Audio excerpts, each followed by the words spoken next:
Vamos falar sobre a paisagem da nossa cidade, sobre arquitetura, sobre urbanismo. A gente adora esse tema aqui, porque a gente quer viver numa cidade agradável, numa cidade que nos acolhe, uma cidade que nos abrace.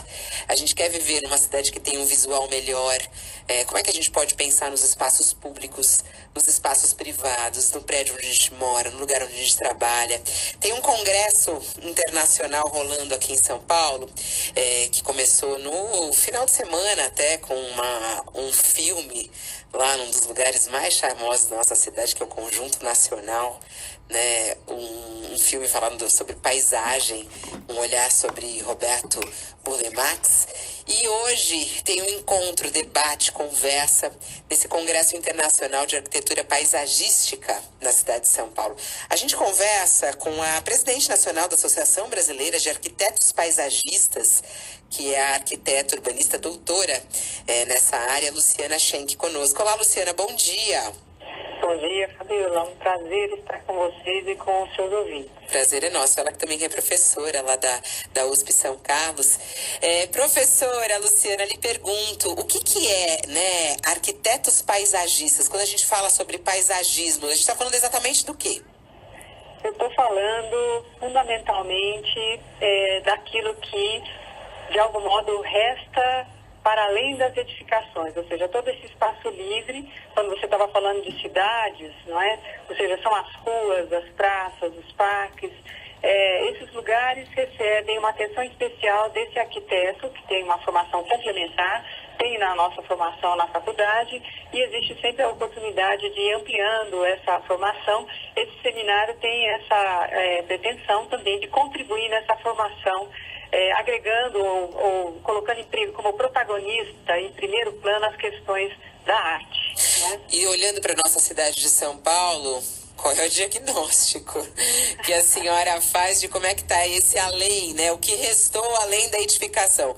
Por exemplo, quando a gente sai do prédio e a gente olha ao nosso redor, qual é a análise que a senhora faz da cidade de São Paulo nesse aspecto aí? Então, o congresso aqui, que é o 5º CIAP, Congresso Internacional de Arquitetura Paisagística, que está acontecendo com o fomento do CAL São Paulo, aqui na FAUSP São Paulo, e é aberto, é gratuito, não é? Pode ser, as pessoas são muito bem-vindas para nos visitar. Ele tem como questão essa questão da paisagem da arte, mas o campo disciplinar da paisagem, ele tem uma dupla expectativa. A primeira delas é um objeto de trabalho de infraestrutura. Então tem a ver com drenagem, com renovação de ar, com diminuição de temperatura, questões muito importantes e vitais para uma bela e sã cidade, tá? A outra dimensão é essa dimensão justamente do encontro social, da questão de cultura e das questões estéticas. Então, fazendo esse diálogo entre questões que são técnicas e questões que são estéticas e culturais, eu tenho esse campo da paisagem. Olhando a cidade de São Paulo, eu diria que ela é bastante desigual e complexa. Existem espaços que são muito interessantes e espaços que estão ainda muito, muito fragilizados e à espera de projetos, não é? De planejamento e projeto que os contemple. A gente vê, como no geral, uma cidade muito feia, né? Não tem como a gente não olhar isso. Tem alguns lugares bacanas, mas quando você vai para os bairros, você vê uma preocupação, assim, baixíssima em relação a esse além dos prédios, né, professora? Agora, aí a gente está falando do feio. Esse feio a gente conhece, não é? A gente conhece, a gente vive isso diariamente, circulando por São Paulo. Você desce do trem, por exemplo, do metrô, quando você vai no caminho, eu tive essa experiência no final de semana. Eu estava andando lá na linha Lilás, desci lá perto da 23 de maio e fui andando pelo interior do bairro. Gente, é uma tristeza o que você acompanha. A experiência do caminhante. A professora Eliana Engotti acabou de dar uma palestra linda, assim, sobre um ponto de vista da geografia, falando sobre essa questão do caminhar e o quanto isso é objeto de projeto. Né? Ou seja, nós precisamos de fato ter gestões que se preocupem com isso, mas para as gestões se preocuparem, isso tem que ser pressionado pela população.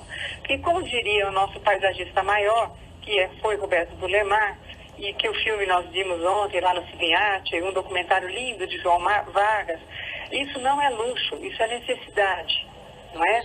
Ou seja, quando os governantes tiveram isso como uma questão fundamental, aí as nossas cidades de fato vão mudar de cara. Mas tem que ser fundamental para a população. Nós temos que exigir isso dos seus governantes. Muito bom lembrar disso. Agora, eu queria alguns lugares que são referências, até pra gente poder lembrar. Em São Paulo, quais são as referências? O que a gente tem de mais bacana nessa área? Olha, um lugar que eu gosto muito é o Parque da Juventude, projeto da pioneira Rosa Clias, que fundou, inclusive, a Associação Brasileira de Arquitetos Paisagistas há 48 anos esse ano, né?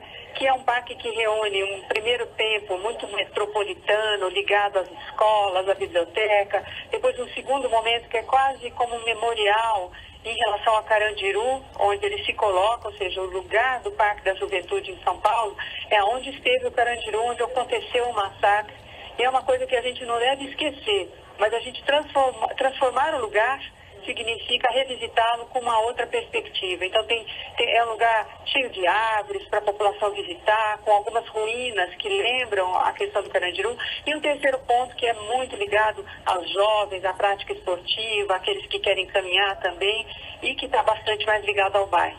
Veja que eu narrei um percurso aqui que poderia acontecer em um registro completamente diferente desse que você teve no seu outro passeio. Não, e é muito legal, porque aí a gente tem uma mistura de tudo, né? A gente tem parque, a gente tem biblioteca, a gente tem história. A gente tem cidade, a gente tem patrimônio, legal. A gente tem memória, tudo isso é paisagem. Isso no mesmo lugar, no Parque da Juventude. Isso, é um termo muito complexo. Lá dentro tem uma cela antiga, como era uma cela verdadeira. Eles preservaram uma cela para essa história da memória. Dar uma olhada como é que era na uma verdade cela. é um conjunto delas. Tem algumas delas, Fernando. E o interessante é que elas de algum modo guardam. É um comentário cultural muito brilhante esse trabalho de Rosa. Eu recomendo às pessoas que moram em São Paulo e visitam São Paulo, por exemplo. Uma referência. Vamos para outra referência, professora. Eu estou gostando. A Paulista, que no domingo se abre e vira outro lugar. Não é sensacional? Isso é sensacional. Ontem, depois do filme, a Associação Brasileira, com a colaboração do pessoal da Viva Paulista, caminhou pela Paulista, olhando os seus lugares. É um outro ponto de vista, é uma rua que se transforma, o protagonismo não deixa de ser do carro, passa a ser de nós pedestres, e a gente tem uma outra vida. É muito bacana isso que aconteceu em São Paulo e que reverbera uma ação que está acontecendo em vários lugares do mundo, não é? Maravilhoso. Não, a Paulista aqui é nossa querida. Aliás, a gente fez o aniversário da cidade lá. Vale muito a pena. Isso, não tem mais como voltar para trás. Essa ação de dar a Paulista, ou de dar o Minhocão, por exemplo, que é o lugar do carro todos os dias, dá para a população esses espaços. Né? Bom, e daí, para quem quiser discutir um pouquinho mais, é aberto ao público ou só para profissionais da área? É aberto ao público, está na FAUSP São Paulo, é um evento gratuito, nós ainda temos vagas.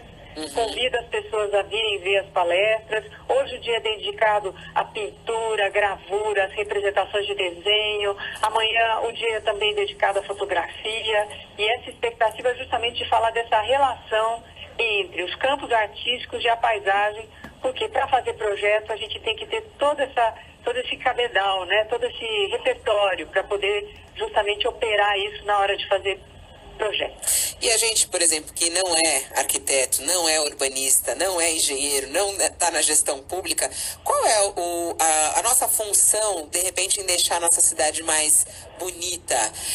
De que maneira os paulistanos podem colaborar? Você chegou a falar no início, professora, da cobrança da gestão pública, né? Cobrar a gestão pública de fazer obras mais bonitas, de olhar esse ao redor, coisa funcional, porque isso não é luxo, é necessidade. Né? Mas o que nós podemos fazer? O papel da população, de fato, é o sentido de tudo, compreende? O profissional, ele está aqui justamente para projetar essas experiências, mas o diálogo com vocês é fundamental. Ou seja, o desejo de querer ter cidades mais habitáveis, lugares que a gente possa, de fato, caminhar e nos sentirmos acolhidos por esses lugares, é com vocês essa história. Ou seja, o primeiro papel é da população, né? É isso aí. Tá aí o convite para quem quiser. O encontro hoje já está rolando, mas vai até às 5 horas da tarde. É lá na FAO. E amanhã também. É na Rua do Lago, número 876, na Cidade Universitária. Vai lá para a USP, na Cidade Universitária, lá na FAO, na Faculdade de Arquitetura e Urbanismo, hoje e amanhã. No auditório. Tá certo. Agradeço demais a participação aqui e vamos transformar São Paulo numa cidade mais bela, hein? Isso, Fabíola, agradeço muito a oportunidade e essa transformação só virá do nosso desejo e ação. É isso aí. Muito obrigada. Essa é a professora da USP São Carlos, doutora em arquitetura da paisagem da USP e também presidente da Associação Brasileira de Arquitetos Paisagistas, Luciana Schenck, nesse evento que é o Congresso Internacional de Arquitetura Paisagística.